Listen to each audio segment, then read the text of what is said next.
So this is a big deal because we're polluting our environment, right? This is a man-made product that's being put out into the ocean.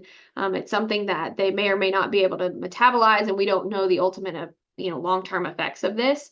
It's not just a problem in the ocean. We also see this in our riverways with freshwater fish and other fish in the bays. And so ultimately, if someone were to harvest one of these sharks that has cocaine in its system, we could potentially be re-ingesting. So anything a shark is eating is uptake into its muscle tissue. I am not aware of anybody that has tested or any shark that has tested positive in Texas. That doesn't mean it couldn't happen. A couple of years ago, they did detect a shark off of Florida that had eaten a brick of cocaine. And with the drug running that does happen off the Texas coast, it is very possible that this could happen. Like I said, I'm not currently aware of any shark that has already tested positive.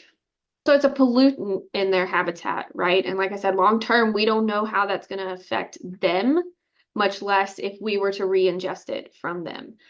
We don't know if it makes them more aggressive. We don't know if the cocaine or any kind of pollutant in the water column could cause irritants in their gills so they can no longer breathe. I mean, there's a lot of things that could come into play here. But if we want to have healthy ecosystems, not only do we need to remove the pollutants and stop polluting our environment, but we also need sharks in our environment. So we're potentially damaging down the food web, not just from the pollutant, but causing an imbalance in our fisheries by having these sharks potentially be removed. For me personally, I feel very sad to see that it has become such an issue, especially in our Gulf waters. I actually studied pollutants in freshwater environments for my master's, looking at EPA water quality criteria, along with like heavy metals and SDS, which is what causes your soap to foam.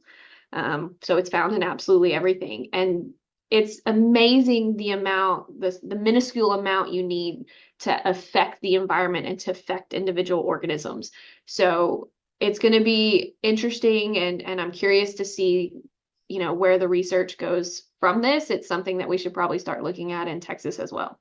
We do a lot of shark research currently, all the way from just what species happen in our waters seasonally to movement patterns to we actually do look at toxicology.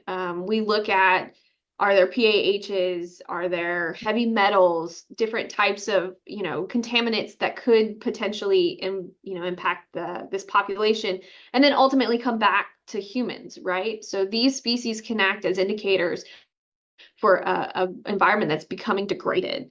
And so we are testing for that constantly. Cocaine is not necessarily something on the normal test list.